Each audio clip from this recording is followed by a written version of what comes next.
c'est Landy Garcia. Je viens de l'Équateur. Je suis chanteur-compositeur. Et c'était vraiment, je pourrais dire, pas un coup de chance parce que je trouve que rien n'arrive pour rien. OK?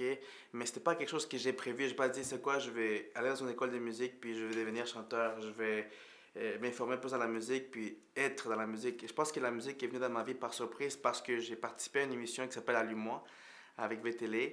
Et donc, j'ai dû chanter à l'émission. Et la réaction du public était incroyable. Le public externe et aussi interne, je pourrais dire interne comme famille, amis, collègues de travail, ils disent: Ah oui, tu chantes? Je suis comme: Ouais, moi non plus, je savais pas que tu chantais, mais je chantais.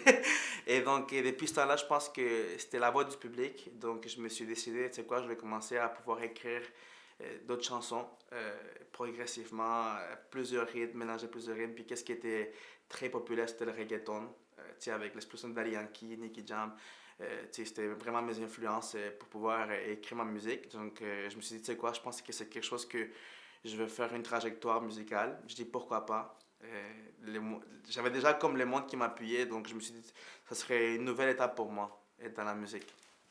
C'est Qu'est-ce qui m'inspire dans la musique, c'est vraiment l'aventure parce que moi personnellement j'adore les voyages. Et je voyageais partout dans le monde. J'ai fait un voyage en Australie, j'étais en Espagne, j'ai fait de l'ouest à l'est aux States. J'étais allé à Miami, New York. Mais un des pays qui m'a vraiment plus marqué, c'est le Brésil. J'habitais là-bas pendant 3 mois et j'ai appris à parler le portugais. Donc, je trouve que ma musique est basée beaucoup plus sur mes expériences. Donc, ça, c'est qu'est-ce qui m'inspire beaucoup. Euh, L'amour, surtout, parce que je trouve que l'amour, ça nous touche tout le monde. Que tu sois vieux, jeune, et, tu sais, genre, n'importe quel type de personne, je pense que l'amour, ça le touche. Puis je pense que avec mes chansons, il y a beaucoup de personnes qui pourraient se sentir identifiées. Donc, c'est vraiment ça qui m'inspire un peu l'aventure et l'amour. Et donc, je chante depuis tout petit. Ok, j'étais dans une école de musique, mais c'était pas vraiment ça mon but. C'était un cours de musique que j'ai suivi. Donc, je connaissais déjà la musique depuis que j'étais petit. Et donc, ici, une fois arrivé ici au Canada, donc c'était vraiment un autre concept. Donc, j'étais plus concentré à apprendre à parler français et l'anglais, parce que vu que je parlais juste espagnol. Et puis la musique, je vais vraiment commencer ça depuis la sortie de mon single qui s'appelle Noche en Miami, parce que ça a ouvert les portes à l'extérieur de Montréal. Donc j'ai vu qu'il y avait beaucoup de personnes qui étaient intéressées à New York, à Miami, par rapport à... Je pourrais dire, je n'ai pas ça dire mon talent, parce que les talents, le monde les voit. Moi, je peux dire plus mon travail. Ok, le monde était intéressé plus à mon travail. Puis ça m'a vraiment comme touché. Je dis waouh, comme c'est mon travail est en train de comme s'est propagé, tu sais, pas nécessairement comme à Montréal, mais un peu partout dans le monde. Donc j'étais vraiment surpris. Donc c'était en 2016 que j'ai décidé de pouvoir mettre ça vraiment légal. Donc on a créé comme une plateforme digitale avec Spotify, Apple Music, Google Play. Et on a commencé vraiment à bâtir une équipe de marketing et pour pouvoir attaquer les pays qui étaient ciblés justement, qui écoutaient la musique. Donc c'est de 2016 que j'ai décidé de partir ça.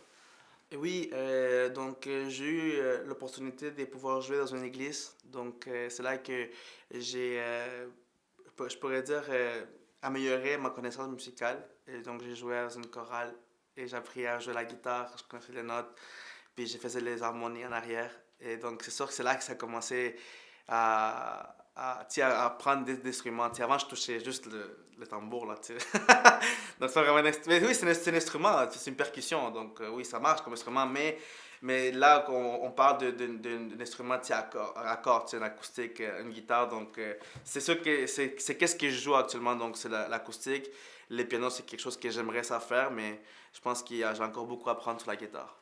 Le style de musique l'équipe de production connaît actuellement, on est dans le reggaeton, plus avec les paroles romantiques. Je ne vais pas aller dans les trucs vulgaires. C'est quelque chose qu'on pourrait faire, mais je veux garder l'essence. Tu sais, je veux garder l'essence des histoires, des choses qui peuvent arriver, tu comprends? Je ne vais pas aller plus à ce que les monde font, puis aller dans cette direction-là, plus comme dans le trap, qui est maintenant très, très, très populaire. C'est sûr qu'éventuellement, si ça me vient une aventure que je devrais faire une trap parce que ça me tente, je vais le faire. Mais pas parce que tout le monde le fait, je vais le faire. Là, actuellement, on va garder le reggaeton romantique, tu sais, un peu commercial, tropical. C'est la direction dans laquelle on va.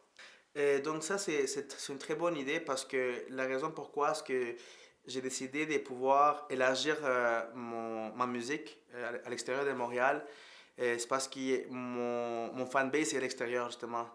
Il y a beaucoup de... On a remarqué qu'il y a entre 18 à 21 ans en Amérique du Sud, le monde écoutait plus la musique. Donc, c'est du monde qui sont étudiants, qui après l'école, ils ont rien à faire, ils écoutent YouTube. Donc, je pense que c'est la cible qu'on allait viser.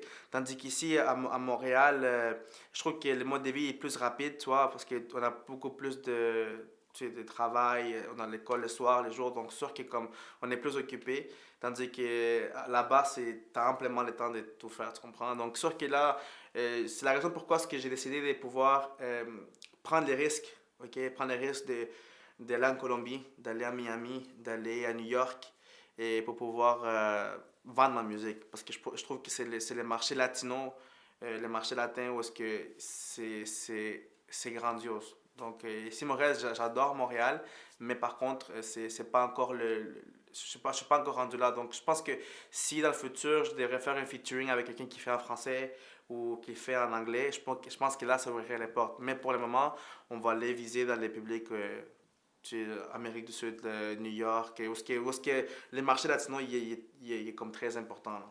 Donc, l'influence musicale, c'est là depuis très jeune parce que le seul musicien que je connais dans ma famille, c'est mon grand-père. Je me souviens que quand j'étais tout petit, je l'écoutais chanter, puis comme, tu sais, moi j'étais là assis, tu sais, en train de regarder, puis pour moi c'était comme, waouh, là, tu sais, moi j'étais son grand fan. Puis je suis comme ça, à chaque fois que j'entends un bruit musical, je me déplace, puis je vais voir, j'adore la musique dans n'importe quel genre. Comme, je trouve que c'est un art qu'on doit respecter. Je peux écouter du métal, je peux écouter du rock, je peux écouter de la balade, je peux écouter de tout. J'aime juste la musique parce que je trouve que quand on est par exemple dans un concert, dans un festival, tu vois plein de monde qui écoute quelque chose, puis on est en train de tout comme faire un voyage imaginaire, puis on se crée notre propre ambiance, tu comprends? Puis c'est ça que j'aime, parce que on est tout le monde en train de comme recevoir cet art-là. Donc pour voir sûr que comme la musique, c'est mon grand-père qui m'a comme, c'était mon inspiration totale, là. Et, puis je pense que ça m'a comme toujours influencé, puis ça va toujours m'influencer le reste de ma vie, là. Donc sûr que la musique a vraiment complètement changé ma vie. Pourquoi? Parce que je me sens en liberté. C'est quelque chose que j'aime faire. C'est quelque chose comment je pourrais t'expliquer ça avec en termes en français? J'ai des temps d'espagnol, il faut que je traduise, tu vois. Mais je pourrais dire que la musique me rend moi-même, tu vois, comme je peux communiquer avec mon âme. Donc je peux m'asseoir, fermer mes yeux, puis avoir une relation avec mon âme, avec mes pensées, avec qu'est-ce que j'ai vécu, avec qu'est-ce que j'aimerais vivre. C'est sûr que c'est comme la musique en tant que telle avec moi, ça a changé ma vie parce que je me connais plus euh, jusqu'à où mes pensées peuvent aller, jusqu'à où mon désir peut aller. Tu comprends? Fait que sûr que la musique a changé complètement ma vie aussi, également avec les personnes. Parce que en tant qu'artiste, j'appuie d'autres artistes à suivre les mêmes chemins que je suis. Donc, je suis très, très ouvert aussi à aider les personnes qui veulent collaborer avec moi. Moi, je suis très, très ouvert parce qu'on partage une passion ensemble. Puis je pense qu'on va faire quelque chose de grandiose. À mes tout débuts, j'étais très impliqué à des spectacles, les festivals des pays. J'ai fait le festival d'Équateur puis le festival dominicain et quand j'avais commencé ma carrière artistique. Mais après ça, on avait comme pris un arrêt parce qu'on voulait se concentrer plus dans l'aspect visuel et matériel en tant que vidéoclip. Donc, sûr on a comme décidé d'arrêter les spectacles pour un moment pour pouvoir travailler sur la scène digitale. Donc, on voulait que le monde me connaisse plus à travers YouTube. Donc, on a décidé d'élaborer beaucoup plus de vidéos. On a fait, après notre chez Miami, on a fait un vidéoclip de Lugar Prohibido. C'était ma première vidéoclip. Après ça, on a fait Entrego, Impulso. Et puis là, on fait juste des vidéoclips. À chaque fois que je fais une release, je pense que c'est très, très important de qu'on puisse voir la vidéoclip parce que pas nécessairement pour voir le vidéoclip parce que je trouve que comme c'est important d'interpréter qu'est-ce que tu ressens. Puis quand tu vois un vidéoclip, tu peux rentrer dans la peau du personnage. Peut-être comprendre qu'est-ce qui se passe un peu dans la vidéoclip. Même si c'est une autre langue, on peut comprendre qu'est-ce qui se passe, tu vois. Donc, sûr que pour moi, c'est ça qu'on on est concentré. Et là, maintenant, qu'on a déjà passé cette étape-là, on va pouvoir maintenant se présenter dans des shows, dans des concerts, dans des petits blogs, chanter a cappella, chanter acoustique avec l'équipe, donc pour que le monde puisse déjà comme, tu sais, interagir avec nos chansons et tout, là. Donc, les chants est fait pour tout le monde, c'est une très très bonne question parce que tout le monde peut chanter, ok? Tout le monde chante dans la douche. Ok, mais qu'est-ce que. Je trouve que c'est une éducation, tu vois. Je trouve que si c'est quelque chose que tu aimes, tu peux l'apprendre. Mais encore une fois, chanter c'est quelque chose, interpréter c'est quelque chose d'autre. Tu vois, les gens confondent tout le temps entre un chanteur et un interprète. Tu vois, un chanteur peut être très très bon chanteur, mais est-ce qu'il va travailler fort pour pouvoir être comme l'artiste en tant que tel? Est-ce qu'il va pouvoir être l'interprète? Donc, c'est sûr que c'est un mélange de tout, tu comprends? Comme, il y a beaucoup de bons chanteurs, il y a beaucoup de chanteurs qui ne sont pas si bons que ça, mais ils travaillent super bien, puis ils arrivent à être connus parce que leur travail sont incroyables, sont dans un point qui était comme, waouh, j'arrive pas à le croire que comme, cette personne arrive à ce point-là, puis quelqu'un qui chante, tu sais, pas si waouh que ça, tu vois. Donc, je trouve que là, je pourrais dire que actuellement, maintenant, avec 2019, avec toute la technologie qu'on a, Autotune et tout ça, euh, le travail peut battre le talent. Le travail peut battre le talent à 1000 à l'heure. Donc, tout dépend comment tu présentes ta personne, ton image. Tu peux atteindre des milliers de personnes. Donc, je trouve que tout le monde peut chanter. Ça, c'est sûr que tout le monde peut chanter.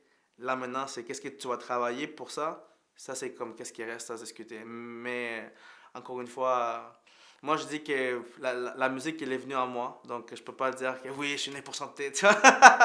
Donc, je crois que comme, c'est juste, je l'ai appris. Tu sais, je l'ai appris parce que, tu sais, avant, je chantais juste dans ma douche, là. J'étais mon propre fan, là, tu vois. Et puis ma mère aussi, là. Mais je pense que si ta famille dit que tu chantes bien, je pense que là, tu commences à croire que tes amis, c'est ce qu'ils chantent bien, puis tout ça, tu commences à te présenter puis, un peu partout, puis là, tu vas voir par toi-même, tu sais, par les amis, les feedbacks, tu vas voir que c'est pour toi ou pas, là.